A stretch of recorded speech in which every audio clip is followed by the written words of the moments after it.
स्वागत है यीशु मसीह की प्रेजेंस में। पहला शमूएल 30 उसकी 6 आयत को मैं पढ़ूंगा स्क्रीन के ऊपर। नीति वचन 26 उसकी 27 आयत को आप नोट करेंगे। प्रेरितों के काम 12 उसकी 1 से लेके 8 आयत तक, इसको भी स्क्रीन के ऊपर हम पढ़ेंगे। एक बार एक व्यक्ति ने, कुछ लोगों से नफरत करता था वो, और उसने आग लगाने के लिए उनके घरों को, क्योंकि वो जंगल के करीब था, तो उसने हवा देखी कि हवा इधर को है और सभी विरोधियों के घर इधर को हैं, तो उसने आग लगा दी जंगल में। और वो जगह जगह आग लगाता गया और आगे बढ़ता गया। जब जंगल में आग लग गई, उसे मालूम हो गया कि अब आग लग गई है, मुझे और आग लगाने की जरूरत नहीं। अगर मैं और आग लगाऊंगा तो खुद जल सकता हूं। तो वो चुप करके बैठ गया और देखने लगा। जब किसी ने पूछा तो आग अब आग क्यों नहीं लगा रहा, क्योंकि उसे मालूम था अब वो आग लगा चुका है और अब आग अपने आप फैलती जाएगी। जैसे जैसे हवा इधर को है तो आग लगती जाएगी। लेकिन नीति वचन 26 उसकी 27 आयत में लिखा, जो गड्ढा खोदे वही उसमें गिरेगा, जो पत्थर लुढ़काए वो लुढ़क कर उसी पर लुढ़क आएगा। उसे यह मालूम नहीं था कि उसने हवा देखकर आग तो लगा दी है, लेकिन हवाओं के ऊपर जो कंट्रोल है वो हमारा परमेश्वर रखता है। अब मैं आपको परमेश्वर का एक दास होने के नाते बोल रहा हूं, जब आग लग चुकी होगी हवा का रुख चेंज हो जाएगा।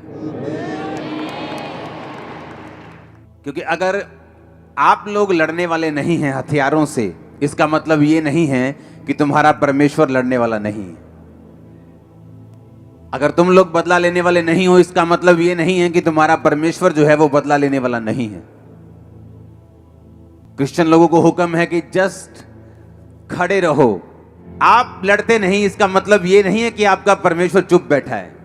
जिस हवा को देखकर आपको जलाने की कोशिश की गई है, मैं आपको प्रोफेटिकली परमेश्वर का दास होने के नाते बता रहा हूं, वो हवा दूसरी तरफ बहेगी और आप बचाए जाएंगे। आमीन ऊंचे वाला होगा तो ये आपके परिवार के लिए होगा। क्योंकि अगर आप लड़ने वाले नहीं हैं, इसका मतलब ये नहीं है कि आपका परमेश्वर लड़ने वाला नहीं है। हालेलुया। मसीही संदेश को, क्रिश्चियनिटी को दबाने की कोशिश अब से नहीं, 2000 साल से होती आ रही है और आज तक कामयाब नहीं हुई। इस सच्चाई को करप्ट करने की कोशिश की गई, इसको खराब करने की कोशिश की गई, इसको दबाने की कोशिश की गई, लेकिन ये कभी दबी नहीं। इसका कारण यह है क्रिश्चियन लोग लड़ते नहीं, वो अपने खुदा पर भरोसा रखते हैं और उनका खुदा उनको कभी निराश नहीं करता, वो उनको कभी छोड़ता नहीं, कभी त्यागता नहीं। आमीन। लोगों को लगता है कि क्रिश्चियनिटी एक धर्म है। बाइबल कहती है कि एक भी जगह पर ईसाई धर्म का जिक्र तक, शब्द तक बाइबल में नहीं है। क्रिश्चियनिटी एक धर्म नहीं, ये एक सच्चाई है, एक धार्मिकता है, ये परमेश्वर के साथ संबंध है। इसे कोई शैतान की ताकत ना रोक पाई थी, ना है, ना कभी रोक पाएगी। जो कुछ भी हो रहा है आप लोगों की भलाई के लिए हो रहा है, सुसमाचार को फैलाने के लिए हो रहा है, आपके विश्वास को स्ट्रॉन्ग करने के लिए हो रहा है। अगर आप बादलों को देख रहे हैं जो आपके सामने मौजूद है, एक आंधी के, एक तूफान के, एक बारिश के रूप में, यीशु मसीह के नाम में वो टाइम आने वाला है जब पूरी तरह से मौसम साफ होने वाला है और आप आगे बढ़ने वाले हैं। आमीन ऊंचा, तो ये बरकत आपकी है। हर एक चीज का बाइबल कहती है एक समय है। बोने का समय, बोने हुए को उखाड़ने का समय, रोने का समय और खुश होने का समय, नाचने का समय, विलाप का समय। बाइबल कहती है हर एक चीज का एक समय है। और बाइबल कहती है कलीसिया इसीलिए परमेश्वर ने बनाई है ताकि आप इस तब ब्लेस होते हैं जब आप परमेश्वर के दिमाग को, उसके प्लान को, उसकी योजना को, जो उसके माइंड में है, आप उसे समझ जाते हैं और उस योजना को धरती पर पूरा करने के लिए आप काम करना शुरू करते हैं। जिस तरह से एक व्यक्ति जो नशे में हो सकता है और परमेश्वर का आत्मा अगर आप उसके साथ संबंध में हैं, हो सकता है वो आपको उस व्यक्ति के लिए प्रार्थना करने के लिए बोले, उसके साथ वचन शेयर करने के लिए बोले, और वो व्यक्ति जब आपकी प्रार्थना और वचन के शेयर करने के कारण बचाया जाएगा, तो इसका मतलब आपने परमेश्वर की मर्जी को पूरा किया। जब चेलों ने कहा कि जिस तरह यूहन्ना ने अपने चेलों को प्रार्थना करना सिखाया, प्रभु यीशु हमें भी प्रार्थना करना सिखा, तो परमेश्वर ने कहा था तुम इस तरह से प्रार्थना करना कि हे पिता, तू जो आसमान में है तेरा नाम पाक माना जाए, जिस तरह तेरी मर्जी आसमान में पूरी होती है धरती पर तेरा राज आए। कौन सी मर्जी की परमेश्वर बात कर रहा है? वो मर्जी जो परमेश्वर के दिमाग में है, और किस तरह से वो धरती पर पूरी होगी।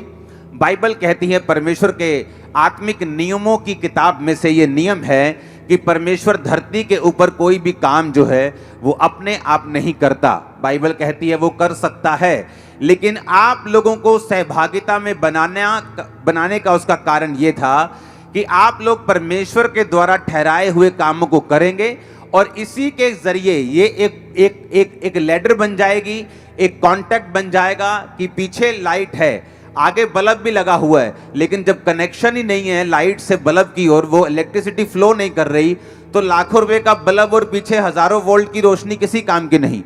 उसी तरह परमेश्वर जो हजारों लाखों करोड़ों और बेहिसाब वोल्ट की जो पावर है, और आप एक बल्ब के समान, रोशनी के समान बाइबल कहती है बुलाए गए हैं, लेकिन जब कनेक्शन आप में और परमेश्वर में नहीं है, आप रोशनी नहीं दे सकते, लोगों को रास्ता नहीं दिखा सकते, परमेश्वर के द्वारा बनाए गए मकसद को भी आप पूरा नहीं कर सकते। बाइबल कहती है जब परमेश्वर आपको बुलाता है तो उसका एक मकसद है आपकी लाइफ के लिए।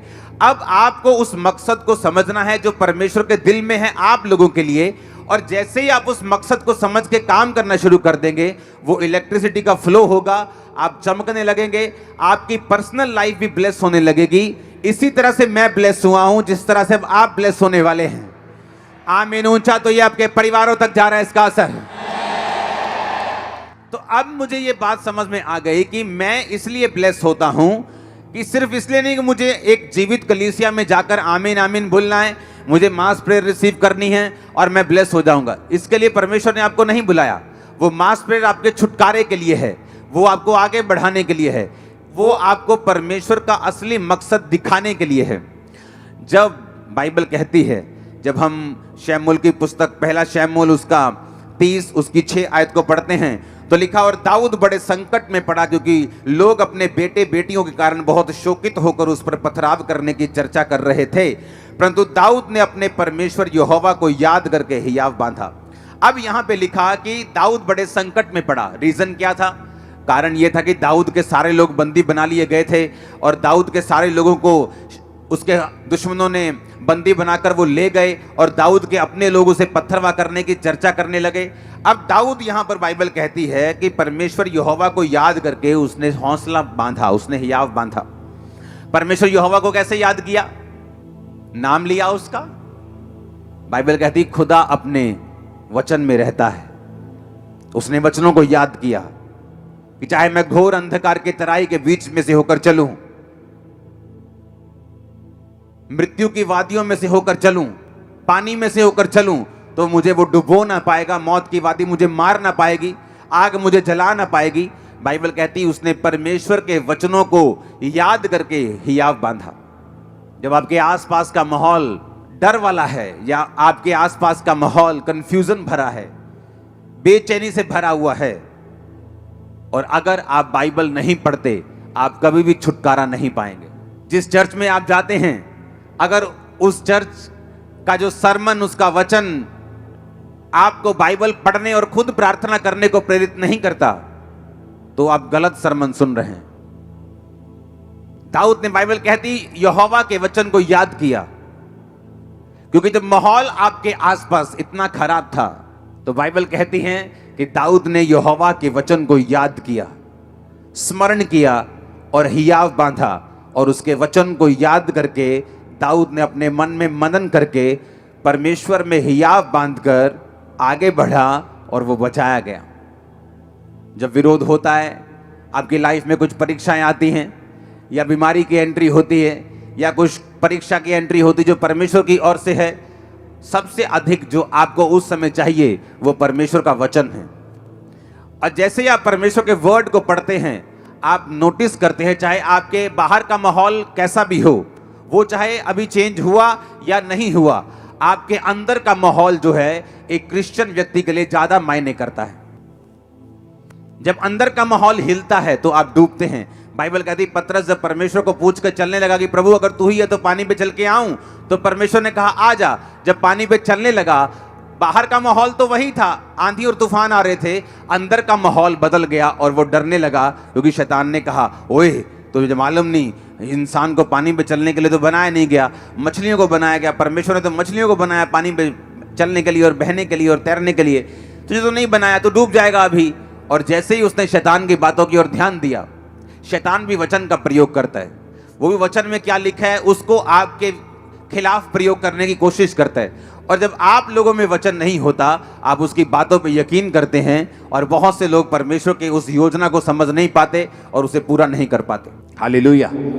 अब जब उसको बाइबल कहती है जब वो पानी पर था और जब पानी पर चलकर शक आ गया और डूबने लगा, तो परमेश्वर ने ये नहीं कहा तू क्यों अविश्वासी बना। परमेश्वर ने कहा तूने क्यों अल्प विश्वासी, तूने क्यों संदेह किया, थोड़े विश्वासी, यानी तेरे अंदर संपूर्ण विश्वास नहीं, तूने क्यों शक किया, तूने क्यों विश्वास नहीं किया। दाऊद ने परमेश्वर के वचन को याद करके, बाइबल कहती है हौसला बांधा, हियाव बांधा। आपको ये बात समझ आनी चाहिए, पास्टर्स को खासकर जब वो सेवा में होते हैं, जब वो अलग अलग तरह की परीक्षाओं में या दुखों में या किसी तरह के सताव में होते हैं, आपको एक चीज जो चाहिए वो है परमेश्वर का वचन। आप जैसे ही परमेश्वर के वचन में जाते हैं, एक रेस्ट, एक विश्राम जो है आपकी स्पिरिट में एंटर करता है। और जब तक ये विश्राम आपकी लाइफ में, आपकी स्पिरिट में एंटर नहीं करता, बाइबल कहती है आप बड़े बड़े काम नहीं कर सकते। बाइबल कहती है उस समय के लोग जब पापी थे और अलग अलग तरह के पापों में फंसे हुए थे, तो परमेश्वर ने नूह को चुना, और बाइबल कहती है परमेश्वर ने नूह के साथ आकर बात की कि एक बड़ी कश्ती बना और सब तरह के जानवर उसमें रख, अशुद्ध जोड़े इतने, शुद्ध जोड़े इतने, और उसके बाद मैं इतने दिन बारिश बरसाऊंगा और सब लोग धरती पर मर जाएंगे। और बाइबल कहती है नूह का जो इब्रानी मतलब है, उसका मतलब है रेस्ट, उसका मतलब है विश्राम। जब आप विश्राम में नहीं होते, आप घबराए होते हैं, क्योंकि आप बाहर की दुनिया की न्यूज़ पढ़ रहे हैं, ज़्यादा आप न्यूज़ में हैं, आप देख रहे हैं बाहर क्या हो रहा है, माहौल ख़राब हो रहा है। लेकिन बाइबल कहती है जब आप बाहर की दुनिया को देखते हैं, आपकी रेस्ट जो है अंदर की, वो लूज हो जाती, वो ख़त्म हो जाती।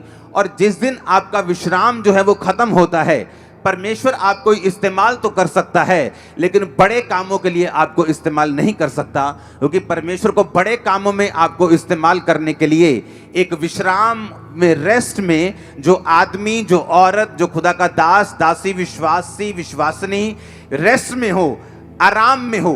कौन सा आराम? आराम करने का मतलब ये नहीं कि वो सुसमाचार प्रचार ना करे, या काम ना करे, या सेवा ना करे, या प्रेयर ना करे। आराम का मतलब उसके अंदर एक विश्राम का आत्मा है। वो घबराया हुआ नहीं, वो डरा हुआ नहीं, उसे मालूम उसका परमेश्वर उसके साथ है, उसे मालूम इस आंधी तूफानों के आगे एक सनी डे उसका इंतजार कर रहा है, उसको मालूम है एक बड़ी टेस्टिमनी उसका इंतजार कर रही है, उसको मालूम है ग्लोरियस डेज उसका इंतजार कर रहे हैं। ओ आमीन, ऊंचा चाहिए मैंने कहा। उसे मालूम है दीर्घायु उसका इंतजार कर रही है, उसको मालूम है उसके बच्चों की साल्वेशन उसका इंतजार कर रही, उसको वो मालूम है, क्योंकि बाइबल कहती है वो विश्राम में जो रहता है, जो रेस्ट में है। बाइबल कहती है नूह के साथ परमेश्वर ने बात की। आप बोलते हैं परमेश्वर मुझसे बात करे, इतने अनरेस्टेड बंदे से परमेश्वर बात नहीं कर सकता। अगर वो अनरेस्टेड है, विश्राम में नहीं है, क्यों? क्योंकि उसकी हीलिंग नहीं हो रही।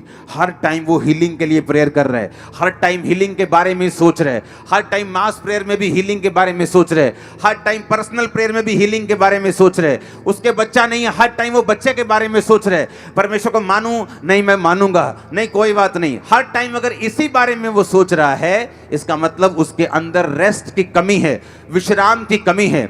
और बाइबल बताती है अगर परमेश्वर ने आपकी जिंदगी से बड़े काम करने हैं, खासकर पास्टर्स की लाइफ से, आपकी लाइफ से, विश्वासियों की जिंदगियों से, तो आपके अंदर विश्राम होना बहुत ही जरूरी है। बाइबल कहती नूह एक विश्राम, रेस्ट में था। नूह का मतलब है रेस्ट, नूह का मतलब है विश्राम, नूह का नाम का मतलब रेस्ट था। लेकिन जब तक नूह असली रेस्ट में नहीं आया, परमेश्वर ने उससे भी बात नहीं की। जब नूह खुद रेस्ट में आ गया, अपने नाम का मतलब अपनी जिंदगी में पूरा किया, तो परमेश्वर ने उससे बात की, नूह अब मैं इन लोगों को नाश करने वाला हूं। अब एक बड़ा तूफान आएगा, एक बड़ी बारिश आएगी और सब लोग नाश हो जाएंगे। और परमेश्वर ने उससे बात की जो आत्मिक विश्राम में था। आपका आत्मिक विश्राम खत्म हो सकता है ज़्यादा टीवी देखने से, ज़्यादा फेसबुक देखने से, ज़्यादा दुनियावी बातों में खोने से, प्रार्थना ना करने से, बाइबल ना पढ़ने से। बाइबल सुनना, वचन सुनना अच्छी बात है, लेकिन बाइबल पढ़ना बहुत ज़्यादा ज़रूरी है। खुद वचन को पढ़ना सबसे ज़्यादा ज़रूरी है, सबसे अधिक इंपॉर्टेंट है खुद वर्ड को पढ़ना। आप अगर वचन सिर्फ सुनते हैं और पढ़ते नहीं तो भी एक अनकम्प्लीटनेस, एक अधूरापन सा आपकी लाइफ में, एक हल्की सी बेचैनी, पूरी बेचैनी नहीं, आपकी लाइफ में हमेशा रहेगी, क्योंकि आप वचन को सुन रहे हैं लेकिन पढ़ नहीं रहे। जो लोग सुनते भी नहीं, पढ़ते भी नहीं, वो तो बेचैन रहते, उसमें कोई शक नहीं। उनको ना तो अपने फ्यूचर का पता है, ना वो उनको डर है कि मेरे को कैंसर ना हो जाए, मेरे को बीमारियां ना हो जाए, मेरे को ये ना हो जाए। वो हर में डरा रहता है, क्योंकि बाइबल कहती है वो विश्राम में नहीं है और परमेश्वर के साथ सहभागिता में नहीं है। लेकिन अगर एक व्यक्ति बाइबल पढ़ रहा है, हाँ, और सुन भी रहा है, क्योंकि सुनना भी जरूरी है, सिर्फ पढ़ना जरूरी नहीं है। क्योंकि अगर आप सिर्फ बाइबल पढ़ते रहें तो बाइबल के प्रकाश आपके ऊपर उतरने बंद हो जाते हैं। अगर आप एक ऐसे व्यक्ति को नहीं सुनते जिसके ऊपर परमेश्वर ने बाइबल के प्रकाशों को किया हुआ है, जब एक प्रकाश पाया हुआ व्यक्ति आपको प्रीच करता है तो सडनली परमेश्वर आपकी स्पिरिचुअल आइज को भी ओपन करता है कि जब आप बाइबल पढ़ेंगे आप भी उसी मसीह के साथ बाइबल पढ़ पाएंगे जिस मसीह के साथ मैं आपको प्रीच कर रहा हूं, जिस मसीह के साथ मैं पढ़ रहा हूं, जिस आत्मिक आंखों के साथ मैं पढ़ रहा हूं। जब आप इस प्रीच को सुनेंगे, आपकी अपनी स्पिरिचुअल आइज और आपके परिवार की भी ओपन हो रही है right now in Jesus name. जब आपकी स्पिरिचुअल आइज ओपन होती हैं, आप बाइबल सुन के चले जाते हैं, और वो प्रचारक जो आपको खुद बाइबल पढ़ने और आपको खुद प्रार्थना करने के लिए नहीं बोलता, वो प्रचारक सही नहीं है। अगर मैं आपको बोल रहा हूं आप वचन सुन जाओ और घर जाके वचन पढ़ो, होगा क्या? जब आप वचन पढ़ेंगे आप विश्राम में चले जाएंगे। आपको मालूम, आपके आसपास का माहौल जो है, जो गलत माहौल है, आपको वो इफेक्ट नहीं करेगा, क्योंकि आपकी जो स्पिरिट है वो विश्राम में और रेस्ट में चले जाएगी। जब आप रेस्ट में चले जाएंगे, विश्राम में चले जाएंगे, तो परमेश्वर आपसे बात करेगा। आपके उस बच्चे के लिए जो नशा करता है, आपके बिजनेस के लिए जो आप आगे लेके जाना चाहते हैं, आपके कैरियर में आपके किधर जाना चाहते हैं, आपकी सेवकाई के लिए कि परमेश्वर आपको गाइड करेगा वो कैसे बढ़ेगी, हर एक चीज के लिए परमेश्वर का आत्मा आपकी अगुवाई करना शुरू कर देगा जब आप रेस्ट में चले जाएंगे। अगर आप रेस्ट में नहीं हैं तो आप परमेश्वर की बात नहीं सुन पाएंगे, आप स्वर्ग नहीं मिस करेंगे। क्योंकि अगर आपने यीशु मसीह को ग्रहण कर लिया, बपतिस्मा ले लिया, तो आप स्वर्ग मिस नहीं करते।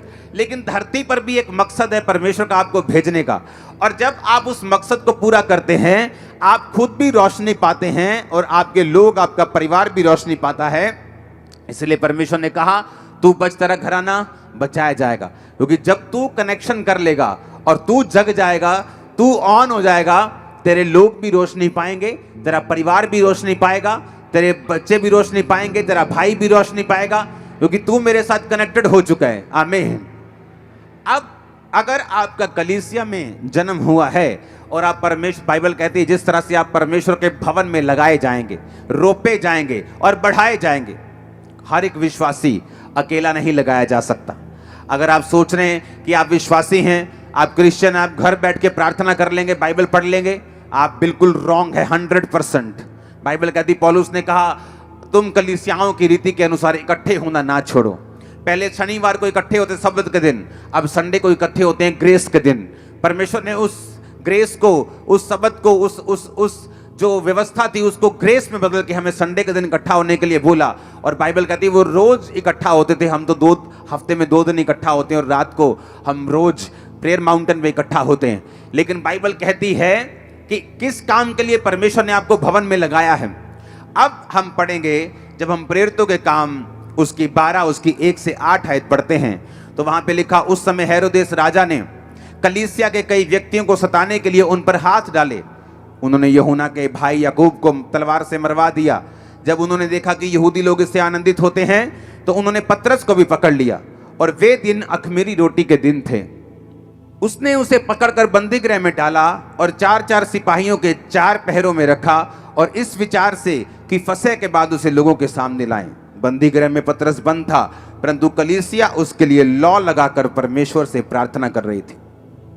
अब बाइबल कहती है जब परमेश्वर के एक दास को मार दिया गया, तो कलीसिया को गलती समझ आई कि हमें दासों के लिए भी प्रार्थना करनी है। सिर्फ परमेश्वर के दासों को हमारे लिए प्रार्थना नहीं करनी, हमें भी उनके लिए प्रेयर करनी है। और बाइबल कहती है वो लॉ लगाकर प्रार्थना करने लगे। जब वो लॉ लगाकर प्रार्थना करने लगे तो परमेश्वर ने अपने स्वर्गदूत को भेजा, और स्वर्गदूत आया तो 7 आयत में लिखा, उस कोठरी में ज्योति चमकी, उसने पतरस की पसली पर हाथ मारकर उसे जगाया और कहा, उठ जल्दी कर। और उसकी हाथों से जंजीरें खुलकर गिर पड़ी। स्वर्गदूत ने उससे कहा, कमर बांध, जूते पहन, और उसने वैसा ही किया। फिर उससे कहा, अपना वस्त्र पहनकर मेरे पीछे हो ले। और पतरस को अभी भी लग रहा था कि वो दर्शन देख रहा है, लेकिन वो असली में हो रहा था, क्योंकि कलीसिया लॉ लगाकर परमेश्वर से प्रार्थना कर रही थी। अगर वो कलीसिया ऐसी होती, देखती, अच्छा अब पतरस नहीं आया, अच्छा आज हीलिंग मीटिंग नहीं हो रही, अच्छा मैं जा रही हूं अपनी जॉब पर, मैं अपने बिजनेस, मेरी बुआ की लड़की की शादी है, अच्छा आज हीलिंग मीटिंग नहीं हो रही, अच्छा मैं आज नहीं आ रहा हूं, अच्छा आज डिलीवरेंस मीटिंग नहीं है, अच्छा आज नहीं चलता हूं। वो अभी क्रिश्चियन नहीं है, वो जस्ट बाबाओं की तरह एंट्री कर रहे हैं चर्च में। जब बाबा जी हैं, बाबा जी से हीलिंग लेने आ गए, बाबा जी नहीं है तो खत्म। लेकिन बाइबल कहती है वो कलीसिया, जब परमेश्वर का दास उनके बीच में नहीं था तो लॉ लगाकर परमेश्वर से प्रार्थना कर रही थी। ये कलीसिया का काम था। इसीलिए जो प्रेरितों के काम की कलीसिया है वो ज्यादा ब्लेस्ड और आशीषित थी। बहुत से लोग उस कलीसिया में से चुने जाते थे और वो भी लंगड़ों को चलाया करते थे। बहुत से लोग जो थे वो फाइनेंशियली बहुत ब्लेस्ड थे और कलीसिया में अपने मकानों दुकानों को बेचकर अपने पैसों को प्रेरितों के कामों में रखते थे। और कलीसियाएं बहुत जल्दी बढ़ रही थी क्योंकि हर व्यक्ति अपने काम को, अपनी ड्यूटी को पूरी अच्छी रीति के साथ कर रहा था। और बाइबल कहती है वो कलीसिया दरिद्र नहीं थी, उसके पास पैसे की कमी नहीं थी। इमेजिन करो अगर मेरे पास एक मकान है और जब मैं कलीसिया में आया, मैंने अपना मकान बेच दिया, तो मैं तो फिर गरीब हो गया। तो ऐसे सब मकान बेचते जाएंगे तो सब गरीब होते जाएंगे। लेकिन बाइबल कहती है वो कलीसिया गरीब और दरिद्र नहीं थी। क्यों? क्योंकि जब उन्होंने एक मकान बोया, परमेश्वर ने 2 के रास्तों को, 4 के रास्तों को खोला होगा। और इस तरह से उनको समझ आता गया कि हम जितना बो रहे हैं उतना काट रहे हैं। वो ज्यादा बोते गए, प्रेयर करते गए, मिशनरी कामों के लिए प्रेयर करते गए, अपने दासों के लिए, परमेश्वर के अगुओं के लिए वो प्रेयर करते गए। उनकी प्रार्थना को परमेश्वर सुनता था। उनकी वजह से, दासों की वजह से वो बचाए गए, वो चंगे हुए, उन्होंने मिरेकल्स पाए, ब्लेसिंग ली, साल्वेशन पाई। जब दासों को जरूरत पड़ी उन्होंने प्रार्थना की, परमेश्वर अपने दूतों को भेज, अपनी सुरक्षा को भेज, दासों को छुड़ा। इस तरह से जब हम एक दूसरे के पूरक बनेंगे, जब हम एक दूसरे, जहां मैं कमजोर हूं आप मजबूत, जहां आप मजबूत हैं मैं कमजोर, जहां मैं मजबूत हूं आप कमजोर हैं, हम एक दूसरे के पूरक हैं, एक दूसरे को कंप्लीट करने वाले हैं। जब मैं अपनी जिम्मेवारियां सही से निभा रहा हूं तो मैं ब्लेस्ड हूं। अगर कलीसिया अपनी जिम्मेवारी सही से निभाएगी तो वो ब्लेस होगी। Hallelujah, hallelujah. मैंने देखा है बहुत सी कलीसियाएं जो अपने पास्टर्स के दर्शनों में उनका साथ नहीं देती, क्योंकि पास्टर ने बोला होता है मुझे ये कलीसिया से कुछ भी जरूरत नहीं। ऐसे बहुत सारे पास्टर्स को मैं जानता हूं, लेकिन उस कलीसिया की जिम्मेवारी ये होती है कि उस सारे मिशनरी कामों में प्रार्थना के साथ, उपवास के साथ, पैसों के साथ, ताकत के साथ, वरदानों के साथ, जो भी कलीसिया के पास है वो उस मिशनरी काम के लिए, खुदावंद की सेवकाई के लिए, किसी धर्म के प्रीच के लिए नहीं, जीसस क्राइस्ट के प्रीच के लिए, किसी धर्म को ऊंचा, किसी धर्म को नीचा करने के लिए नहीं, यीशु मसीह के नाम को फैलाने के लिए। अगर आपका कुछ भी प्रयोग नहीं हो रहा तो बाइबल कहती है आप एक सच्ची कलीसिया नहीं हैं, आप एक राइट पाथ पे नहीं हैं, आप एक सही रास्ते पे, सही दर्शन पे नहीं हैं, और आप परमेश्वर की मर्जी को पूरा नहीं कर रहे। और इसी कारण आपकी लाइफ में कंफ्यूजन है और रेस्ट की कमी है, विश्राम की कमी है। ब्लेसिंग के लिए जोर लगाना पड़ता है, लाइफ अगले लेवल तक नहीं पहुंचती। बहुत से लोग सोचते हैं कि अगले लेवल पे जाने के लिए हमें परमेश्वर की ओर देखना होगा। हाँ, वो तो देखना ही होगा, लेकिन हर टाइम ऐसा नहीं है बाइबल के मुताबिक। बहुत से लोग प्रार्थना करते हैं, परमेश्वर मैं सेम सैलरी पे हूं, मैं सेम अनॉइंटिंग पे हूं, मैं सेम मसे में हूं, मैं सेम वरदान में हूं, मैं सेम इसी बरकत पे हूं। क्योंकि अगले लेवल के लिए अगर किसान बोले कि मैं उसी 1 एकड़ को काट रहा हूं, क्योंकि वो फसल ही, वो बीज ही 1 बोरी को बो रहा है और हर साल 1 बोरी बोता है, हर साल 1 एकड़ काटता है, तो वो सोच रहा है कि मेरी फसल क्यों नहीं बढ़ रही। अगर उसे फसल बढ़ानी है, उसे सैक्रिफाइस करना पड़ेगा। जब फसल उगेगी उसे अपनी फसल में से बीज ज्यादा निकालना पड़ेगा और अगली बार उसकी फसल बड़ी होगी। कलीसिया को यह मालूम होना चाहिए, आपका फाइनेंस का लेवल, आपकी स्पिरिट का लेवल, आपकी अनॉइंटिंग का लेवल, गिफ्ट्स का लेवल, जो कदम आप बढ़ाते हैं उनसे बढ़ता है। अगर आप कदम नहीं बढ़ाएंगे वो नहीं बढ़ेगा, आप कदम आगे नहीं करेंगे वो नहीं बढ़ेगा। अगर आप फैसला लेने में देरी करेंगे आपकी बरकत भी देर से आएगी। आगे बढ़ने की ताकत खुदा ने आपको आपके हाथों में दी है। अगर आप आगे बढ़ना चाहते हैं वो आपके हाथों में है, अनॉइंटिंग में बढ़ना चाहते हैं वो आपके हाथों में है। हालेलुया। वो परमेश्वर के हाथों में नहीं, वो आपके ज्यादातर आपके हाथों में है, क्योंकि परमेश्वर ने जब आपको बुलाया, आपको बचाया, आपको सेव किया, आपको लहू से धोया, पापों को माफ किया, चंगा किया, अब उसने बाइबल को, आपके वचन को आपके हाथों में दिया है। आप जब इस स्ट्रक्चर को पूरा करेंगे, इसके अनुसार अपनी लाइफ को बिताएंगे, आप अपनी लाइफ में ब्लेस होते जाएंगे। हालेलुया। अपने पड़ोसी को बोलो वचन को याद कर। अपने पड़ोसी को बोलो वचन को याद करके ही याद बांध। घर जाकर वचन को पढ़ना आपको रेस्ट में लेके आएगा, आराम में। जब आराम आएगा खुदावंद बात करेगा, जब वो बात करेगा वो छुटकारा देगा। जब छुटकारा देगा आपकी टेस्टिमनी बढ़ेगी, बहुत से लोग छुड़ाए जाएंगे। जिन लोगों को परमेश्वर इस्तेमाल करता है उन लोगों की एक निशानी है, वो अंदर से विश्राम में हैं, बाहर से काम में हैं। कुछ लोग बाहर से बहुत विश्राम में दिखते हैं, हम्बल दिखेंगे इस तरह से, ऐसे शो होगा कि पता नहीं स्वर्गदूत ही आ गया आपके बीच में। उनकी बोली हाँ ब्रदर जी, लेकिन अंदर से वो विश्राम में नहीं, अंदर से डर रहे हैं वो। और कुछ लोग बाहर से कड़क हैं लेकिन अंदर विश्राम में हैं और वो ज्यादा काम कर रहे हैं। जब अंदर विश्राम नहीं और बाहर विश्राम है तो उल्टा हो गया। इसलिए वो देखने में, सुनने में तो अच्छे लगते हैं लेकिन फ्रूटफुल नहीं, रिजल्ट नहीं। क्योंकि रिजल्ट लेने के लिए आपको इनसाइड से, अंदर से विश्राम में आना पड़ता है। और कई बार जब आप प्रार्थना में बैठते हैं, आप 4 घंटे, कई बार 5 घंटे भी लग सकते हैं, कई बार 3 घंटे भी लग सकते हैं, आपको उस विश्राम में घुसाने के लिए जो परमेश्वर ने आपको दिया हुआ, देना चाहता है। आप जस्ट कई बार 1 घंटे की प्रार्थना, धन्यवाद प्रभु जी ये मंगा, वो राशन लिस्ट देके कई बार आप विश्राम में प्रवेश नहीं कर सकते। हालेलुया। कई बार जब मैं अपने प्रेयर रूम में जाता हूं तो कई बार परमेश्वर का आत्मा मुझे बोलता है तू सो जा पहले। मैं जस्ट जाते ही सोता हूं पहले, कई बार, हर बार नहीं। और 2 घंटे बाद जब मैं उठता हूं, मुझे कुछ भी करने की जरूरत नहीं। ऐसे होता है जैसे स्वर्गदूत ने सामने कॉपी रखी है और वो प्रेयर पॉइंट्स देते हैं। जस्ट उस प्रेयर पॉइंट से जब प्रेयर होती, रिजल्ट आने शुरू होते। मैं आपको सीक्रेट दे रहा हूं, वो एक ऐसी प्रार्थना में पोजीशन है, जो निशानेबाजी करते हैं लोग वो समझेंगे कि आप हड़बड़ी में निशानेबाजी नहीं कर सकते। आप भाग भाग के निशानेबाजी, एक चीज, बड़ी चीज पे निशाना लगा सकते। अगर आपको पिन पॉइंट जिसे बोलते हैं बुल्स आई, जैसे कि वो आंख पे निशाना लगाना है, तो आपको अपने आप को बिल्कुल स्थिर करना पड़ेगा। अपनी कंप कभी जो हाथ की है उसे भी कंट्रोल में करना पड़ेगा। आप जब प्रेयर रूम में जाते हैं, जस्ट वेट करो, आप थैंक करो, आप प्रेज करो, आप कोई गीत सुनो परमेश्वर का, बाइबल पढ़ो। लेकिन एक ऐसा टाइम भी आता है जब परमेश्वर आपको झिला देता है, आपको एक्टिव कर देता है। उस टाइम फिर जो प्रेयर होती है वो बेस्ट प्रेयर होती है और वो रिजल्ट लेके आने वाली होती है। और कई बार मेरे लोग मुझे देखते हैं, मैं प्रार्थना रूम में गया हूं, मैं आया ही नहीं हूं रात भर, मैं 6-8 घंटे बाद आया हूं, 10 घंटे बाद आया हूं। क्योंकि वो टाइमिंग बड़ी इंपॉर्टेंट होती है, जिस टाइम में परमेश्वर का आत्मा आपको स्थिर करता, हिलाता है। जिस तरह स्वर्गदूत आकर पानी को हिलाते थे, और जब पानी हिलने के बाद जो लोग जाते थे वो हील हो जाते थे। इन प्रैक्टिकल बातों पे अमल करो, जो आपको बताया गया इसको फॉलो करो। लाइफ सेम नहीं होगी, लाइफ सेम नहीं होगी, मैंने कहा। आमीन। जो भी आपको बताया गया उसे कवर करो।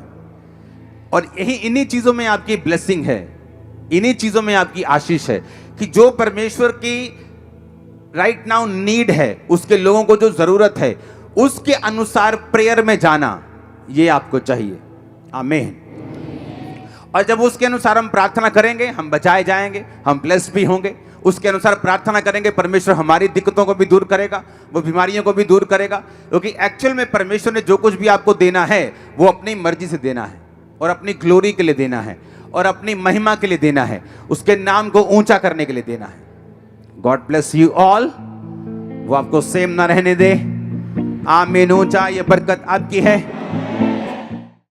हमारे YouTube चैनल को सब्सक्राइब करें ताकि आप परमेश्वर के गहरे भेदों को जान सकें कि कैसे आप परमेश्वर में बढ़ सकते हैं, कैसे आप दुष्ट आत्माओं से, नशों से, बीमारियों से और वंशों के श्रापों से आजाद हो सकते हैं।